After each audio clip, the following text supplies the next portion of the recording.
Olá, pessoal. Vamos então continuar o nosso módulo Obrigação Tributária, agora com a nossa parte 3 deste módulo Obrigação Tributária, conversando sobre o domicílio tributário do sujeito passivo. O domicílio tributário do sujeito passivo nada mais é do que o local em que ele vai receber notificações, intimações, nada mais do que isso. Só que é muito importante dentro da relação obrigacional tributária, a ponto do legislador colocar um artigo somente a respeito do domicílio tributário, que é o artigo 127 do nosso CTN. Então vamos lá.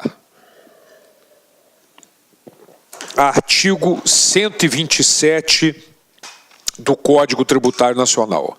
Na falta de eleição do domicílio tributário por parte do sujeito passivo, na falta de eleição, considerar-se-á, na falta de eleição pelo contribuinte ou responsável do domicílio tributário, considerar-se-á como tal. Inciso 1. Quanto às pessoas naturais, a sua residência habitual, ou, sendo essa incerta ou desconhecida, o centro habitual de atividade. Então, muito cuidado. Não é que o domicílio tributário da pessoa natural tenha que ser este. Será este se o contribuinte não eleger o seu domicílio tributário. O contribuinte é o responsável, o sujeito passivo. Não eleger o seu domicílio tributário. Então, no caso das pessoas naturais, será sua residência habitual ou, sendo essa incerta ou desconhecida, o centro habitual de atividade. Quanto às pessoas jurídicas de direito privado ou às firmas individuais, o local de sua sede ou de cada estabelecimento, se o fato ocorrer ali. Mas volto a insistir, isso no caso da pessoa jurídica não escolher o seu domicílio tributário. Ok? E quanto às pessoas jurídicas de direito público, qualquer de suas repartições dentro do território da entidade tributante. Portanto, se não for escolhido o domicílio tributário, eleito o domicílio tributário pela pessoa jurídica de direito público, será qualquer das suas repartições dentro do território da entidade tributante, daquela que está cobrando o tributo. Então, prestem muita atenção. Todos esses detalhes só se aplicam se o sujeito passivo, contribuinte ou responsável, não eleger seu domicílio tributário. Somente nessas circunstâncias. E mais, cuidado que podem ocorrer situações nas quais não será possível aplicar essas regras que estão aqui, e aí nós vamos ver o que acontece. E mais um detalhe, cuidado que o domicílio tributário não quer dizer que o imposto seja devido para aquele local. Vamos imaginar que eu tenho um imóvel, eu moro no Rio e tenho um imóvel no Paraná, Curitiba. Eu posso colocar como meu domicílio tributário na Prefeitura de Curitiba o meu endereço aqui do Rio. Eu vou receber notificações, etc. aqui, não quer dizer que seja devido para o Rio. O domicílio tributário é apenas o local em que ele vai receber notificações, intimações, etc. Bom, então, olha só, considera-se como domicílio tributário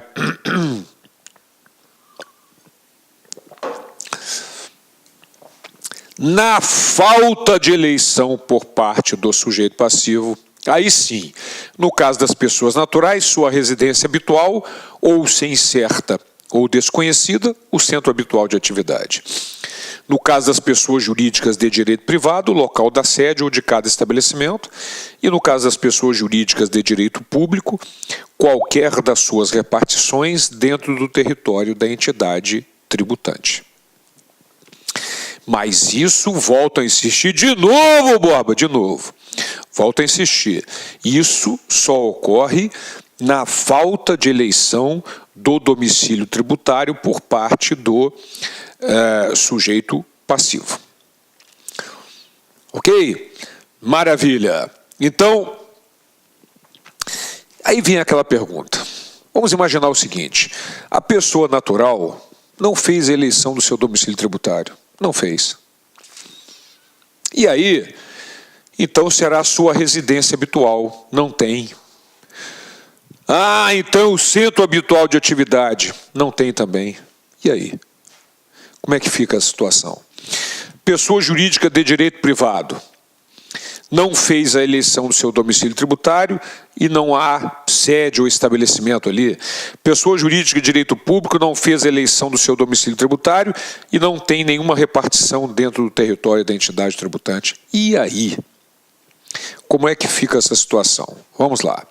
Parágrafo 1º do artigo 127. Quando não couber a aplicação das regras fixadas no artigo, pessoa natural, pessoa jurídica de direito privado, pessoa jurídica de direito público, considerar-se-á como domicílio tributário do contribuinte ou responsável o lugar da situação dos bens, se for bem imóvel, naturalmente, ou da ocorrência dos atos ou fatos que deram origem à obrigação, ou seja, local da ocorrência do fato gerador.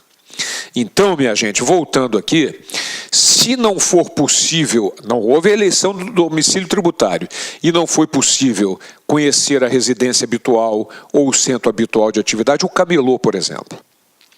O camelô está lá, vende as suas mercadorias, é uma pessoa natural, não escolheu o seu domicílio tributário, não tem residência habitual, nem se sabe onde mora, o centro habitual de atividade também não tem, cada hora está num lugar. Então, qual será o local do domicílio tributário dele? É o local da ocorrência dos atos e fatos que deram origem à obrigação, o local da ocorrência do fato gerador. Uma das provas da Receita Federal, o examinador perguntou, o local onde funciona a banca de um camelô pode, nos termos do CTN, vir a ser considerado seu domicílio tributário? Sim. Por quê? Se ele for uma pessoa natural, não elegeu o seu domicílio tributário, não tem residência certa, não tem centro habitual de atividade, é o local da ocorrência do fato gerador, é o local onde está a banca do camelô. Ok? Muito bem. Mas tem mais um detalhe. O parágrafo 2º do artigo 127. A autoridade administrativa pode recusar o domicílio eleito. O cara botou o endereço de um local dificílimo acesso. Eu tenho um apartamento, vamos dizer, no Rio, e quando fui lá na prefeitura do Rio, olha, eu quero botar o meu domicílio tributário. Aí me deram a ficha, eu coloquei na Sibéria, no meio da Sibéria. A autoridade pode recusar aquele domicílio eleito pelo sujeito passivo. E, neste caso, quando dificulte ou impossibilite a arrecadação e fiscalização. Não precisa impossibilitar, basta dificultar.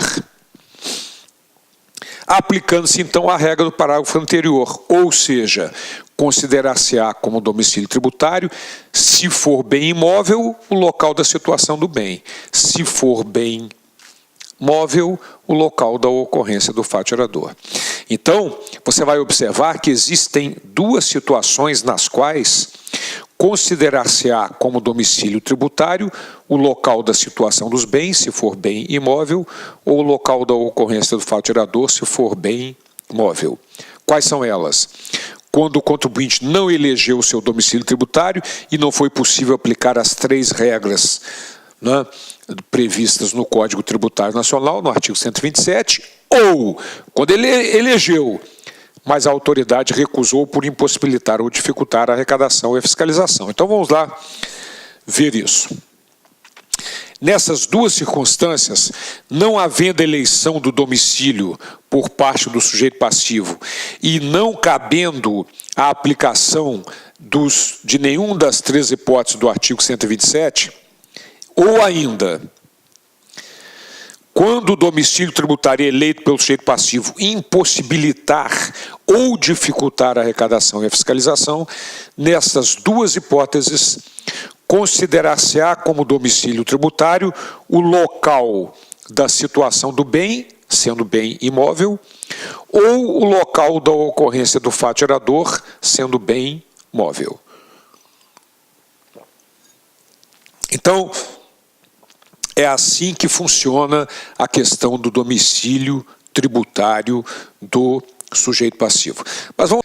Olá, meus amigos, minhas amigas, sou o professor Luiz Antônio de Carvalho e eu estou aqui para fazer um convite muito especial, com muito carinho para você que está estudando Direito Tributário. Vocês viram? Perceberam, claro, que o nosso professor de Direito Tributário é nada mais e nada menos do que o professor Cláudio Borba, que inclusive é auditor fiscal da Receita Estadual do Rio de Janeiro, professor daqui da Lá Concursos, um professor que nos enche de orgulho. Eu, pessoalmente, quando fazia o curso de administração, isso lá no início da década de 90, eu tive o prazer de estudar nos livros do professor Cláudio Borba e agora ele faz parte da nossa equipe, do nosso time. Um forte abraço, professor Cláudio Borba. Meus amigos, minhas amigas, eu quero fazer um convite especial para vocês. O professor Cláudio Borba, tá certo? Ele é o nosso professor de Direito Tributário da LAC Concursos. Ele tem um curso super atualizado, completaço de Direito Tributário, gravado aqui na LAC Concursos, né? Esse curso, o foco dele especificamente, ele está voltado para as carreiras fiscais. Então, o professor Cláudio Borba pertence às carreiras fiscais aqui da LAC Concursos. Todo e qualquer concurso de carreira fiscal, de Cefaz, principalmente Cefaz, Secretaria de Estado de Fazenda, do Brasil todo, tá? Teve um concurso de Cefaz, o professor Cláudio Borba vai lá e grava uma revisão. Por exemplo, nós temos a revisão FCC de Direito Tributário com o professor Cláudio Borba. Essa isolada, todo o conteúdo do professor Cláudio Borba por apenas R$ 80. É isso mesmo, R$ 80.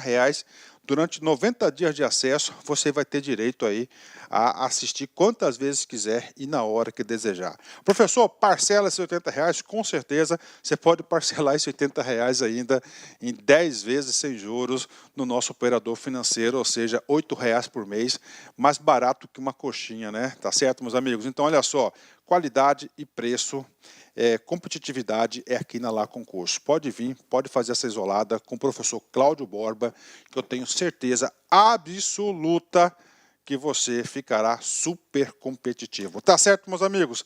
Esperamos vocês aqui na Lá Concursos. Um forte abraço, fique com Deus. Tchau, tchau. Clique lá.